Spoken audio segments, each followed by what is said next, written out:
tekad kuatkan hati, negeri ini memanggilmu kawan. Belajar bergerak berbagi untuk negeri, guru penggerak majukan pendidikan. Ya Bu, Iya. Apa kabar? baik Bu, saya meminta waktunya Ibu untuk melakukan wawancara ya Bu ya. Siap, insya Allah. Assalamualaikum Bu Rita. Waalaikumsalam warahmatullahi wabarakatuh. Apa kabar Ibu hari ini? Alhamdulillah baik. Apa ada yang bisa saya bantu, Bu Dewi? Begini Bu, saya meminta waktu Ibu untuk melakukan wawancara mengenai pengambilan keputusan di sekolah. Saya akan melakukan mengemukakan beberapa pertanyaan. Yang pertama di sini adalah, selama ini bagaimana Ibu dapat mengidentifikasi kasus-kasus yang merupakan dilema etika ataupun rujukan moral? Baiklah, dari pengalaman saya sebagai pemimpin, itu kita berpegang teguh pada aturan-aturan atau norma-norma yang berlaku. Pada sekolah yang saya pimpin itu dalam mengambil keputusan, saya sebagai pemimpin mengutamakan attitude.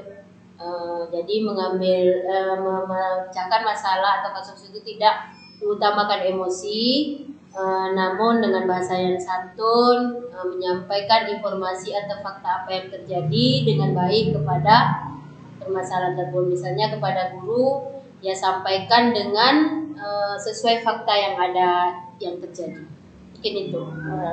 Jadi selama Ibu melakukan tugas Ibu dalam menjalankan pengambilan keputusan di sekolah, terutama untuk kasus-kasus di mana ada dua kepentingan yang sama-sama benar atau yang sama-sama mengandung nilai-nilai kebajikan, apa langkah-langkah atau prosedur yang biasa Ibu lakukan? Mungkin yang pertama, saya menggali dulu informasinya, kebenaran kasus tersebut. Memanggil mungkin guru, ada permasalahan pada guru misalnya. Saya harus memanggil dulu atau mencari informasi terlebih dahulu kepada semua pihak yang terkait pada sekolah atau tempat saya bekerja yang saya pimpin. Kemudian pengujian dari masalah tersebut benar atau salahnya, tentu harus dicari fakta yang sesungguhnya, baru saya bisa mengambilkan keputusan yang terjadi tersebut. Selama Ibu melakukan hal-hal tersebut, apakah hal itu efektif dalam mengambil keputusan dalam dilema etika tersebut? Insya Allah selama ini dari keputusan-keputusan yang saya ambil insya Allah efektif, karena tujuan akhir itu keputusan yang terbaik diambil.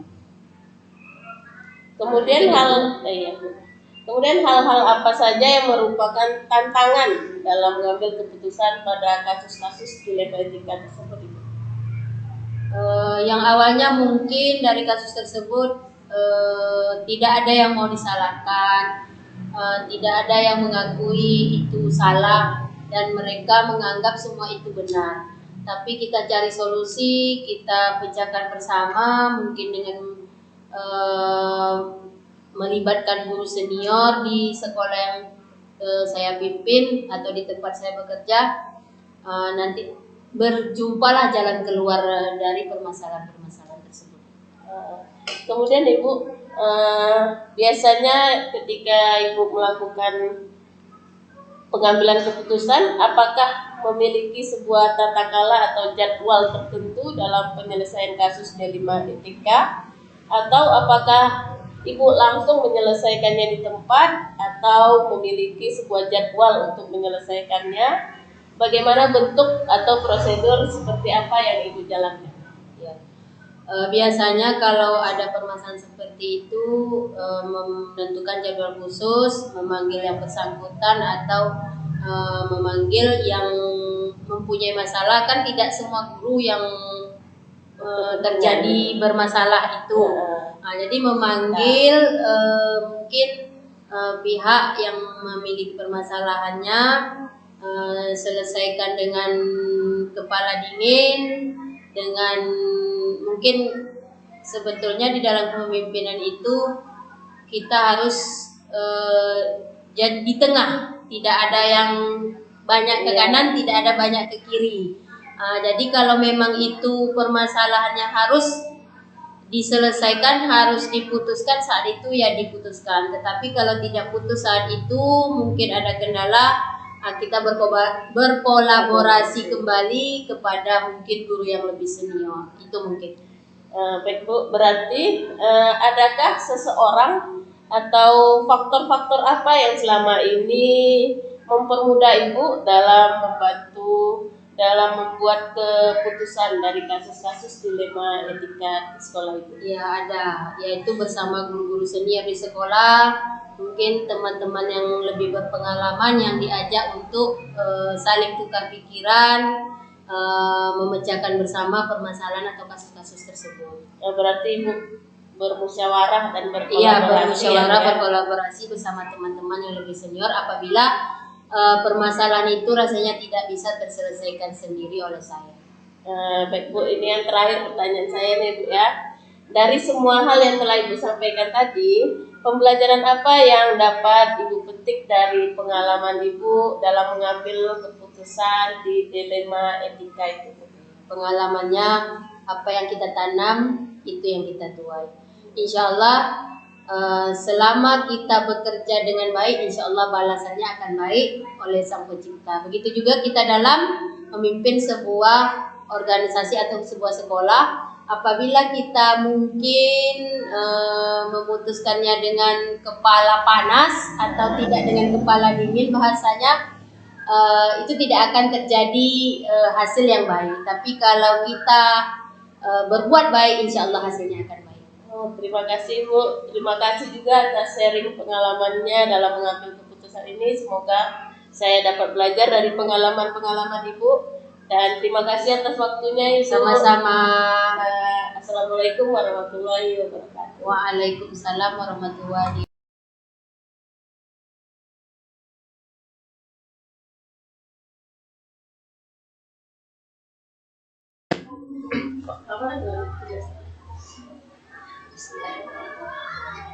Assalamualaikum Bapak. Waalaikumsalam Bu Dewi. Ada yang bisa Bapak bantu? Iya nih Pak, maaf mengganggu sedikit ya Pak ya, mengganggu waktu Bapak di sini. Saya ingin wawancara tentang pengambilan keputusan. Gitu ya. Keputusan apa tuh?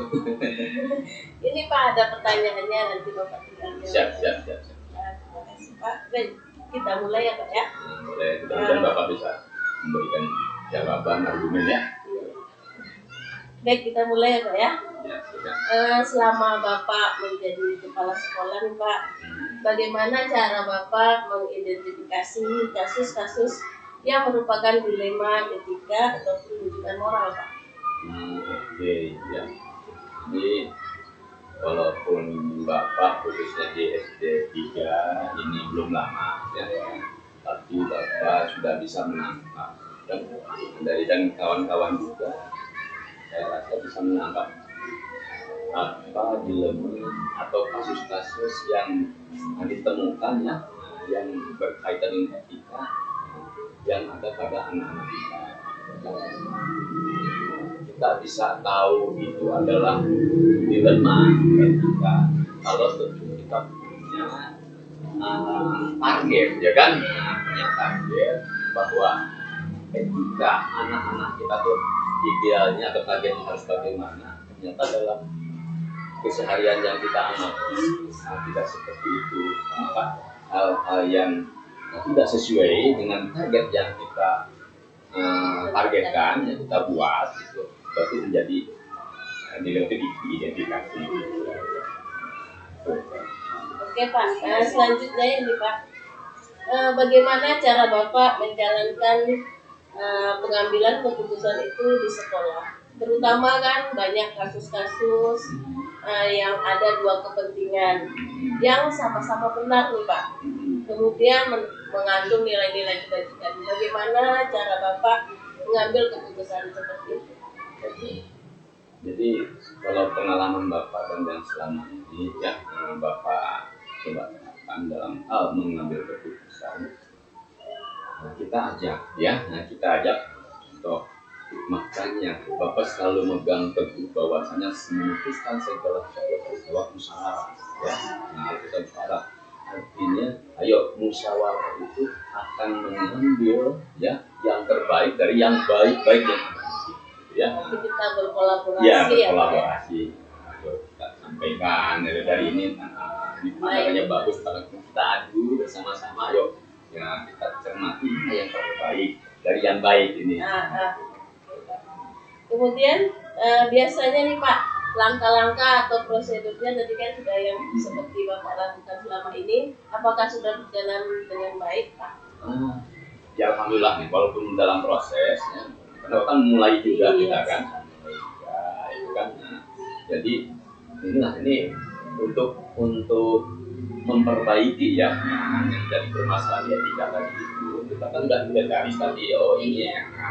Secara garis besar yang perlu kita ini harus sesuai dengan target yang ingin kita capai. Nah, kemudian kita tidak bisa berjalan sendiri ya, maka harus kolaborasi dengan guru, kemudian dengan orang tua juga, bahwasanya ada temuan di anak kita ini dalam hal etika tadi itu yang tidak sesuai dengan target yang sudah kita tetapkan, maka kita sampaikan juga biar sama-sama orang tua mengkondisikan di rumah, di sekolah juga mengkondisikan gitu ya. Oke Pak, jadi Pak, hal-hal apa saja yang selama ini Bapak anggap efektif dalam Bapak memecahkan atau mengambil keputusan dari setiap kasus yang berhubungan dengan dilema etika? Ya, yang efektif itu yang Bapak sampaikan tadi. Yang jelas semuanya harus istilah Bapak itu kroyok gitu ya, harus bersama-sama. Bersama-sama. Jangan sampai ada miss antara penyelesaian kita dengan dengan pihak lain. Contoh, cara kita menyelesaikan orang tua tidak mendukung ya juga akan ketemu, makanya harus kolaborasi.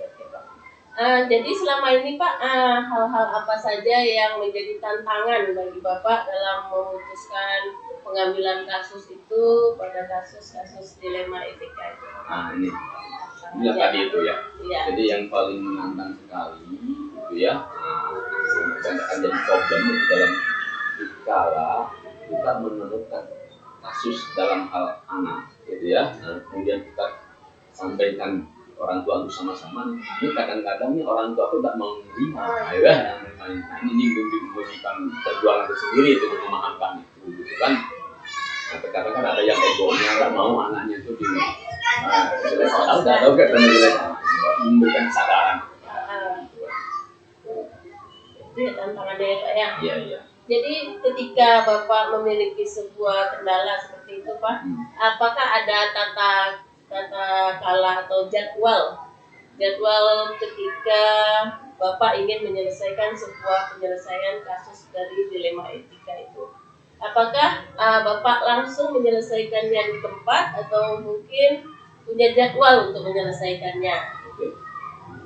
Kalau secara menemukan ya yang kita lihat sendiri, kita saksikan diri, itu kan apalagi yang berkenaan dengan anak, tentu kita sebagai orang tua juga ya, sebagai pimpinan juga melihat hal-hal yang tidak baik itu ya segera dengan cara dipanggil, dinasehati, ayo ditunjukkan yang dengan baik tentunya ya, yang motivasi kepada anak menunjukkan bahwa hal yang dilakukan adalah tidak baik.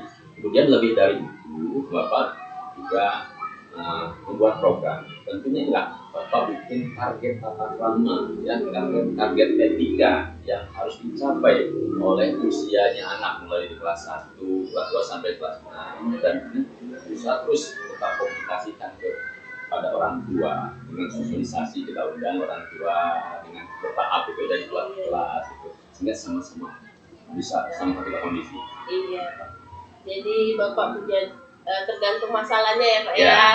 Kalau bisa diselesaikan di tempat. Apalagi ini ada sifat masalah yang sifatnya ini apa merata gitu kan. Nah ini terutama yang itu. Kalau cuma satu anak ini ada hal yang lain ini kan itu secara tidak penyelesaian secara bersama, tidak ke konteksnya saja kan. Baiklah Pak, kemudian apakah ada seseorang ataupun faktor-faktor yang selama ini dapat mempermudah atau mungkin membantu Bapak dalam mengambil keputusan dalam kasus-kasus dilema etika? Apakah ada yang membantu? Ya sebenarnya ya banyak yang membantu tuh dari keilmuan juga, itu dari masukan-masukan dari yang selama ini Bapak juga kan tidak hanya di sekolah saja, itu kan di luar sana di masyarakat, tapi selalu ada di organisasi juga kan. Kebetulan Bapak juga kan merintis pondok pesantren juga, itu kan. Jadi tahu permasalahan ini, pengalaman itu yang menjadi ilmu, masukan-masukan dari diri Bapak untuk sebagai ilmu bekal yang menyelesaikan masalah. Pemimpin ya Pak ya. Jadi sebenarnya kita tidak bisa mengambil keputusan sendiri, harus memperhatikan kebenaran. Belum tentu apa yang kita pikirkan itu baik gitu kan. Itu kan mungkin ada yang lebih baik lagi gitu. Maka kita harus terbuka untuk menerima semua masukan, semua informasi, terutama berkaitan dengan cara menyelesaikan permasalahan. Ini pertanyaan terakhir ya Pak. Ya. Dari semua hal yang telah Bapak sampaikan tadi, pembelajaran apa yang dapat Bapak petik dari pengalaman Bapak ketika mengambil keputusan di dalam dilema etika? Inilah ya. Jadi pertama tentunya ketika keputusan kita ya yang diambil itu membawakan hasil yang nyata, itu menimbulkan kepuasan hati, kesenangan hati, ya, kan? Kemudian dikala belum, gitu ya, kita belum ketemu, tentu kita jadi tidak tenang juga, ini mencari cara apa lagi ya untuk sampai bisa ketemu, gitu kan? Yang jelas semua endingnya kalau ada suatu permasalahan kita dapat menyelesaikan kepuasan batin Iya. kan? Jadi tidak merugikan pihak, semuanya sama-sama. Ya artinya kan memberi manfaat, kepuasan itu kan memberi manfaat kepada semuanya, gitu kan. Anak yang bermasalah umpama di etika itu bisa berubah, bisa menjadi baik, kemudian betul kepuasan pada semuanya. Iya, melihat sukses. Terima kasih Pak atas waktunya. Saya ucapkan terima kasih. Assalamualaikum warahmatullahi wabarakatuh. Oke, jadi bermanfaat.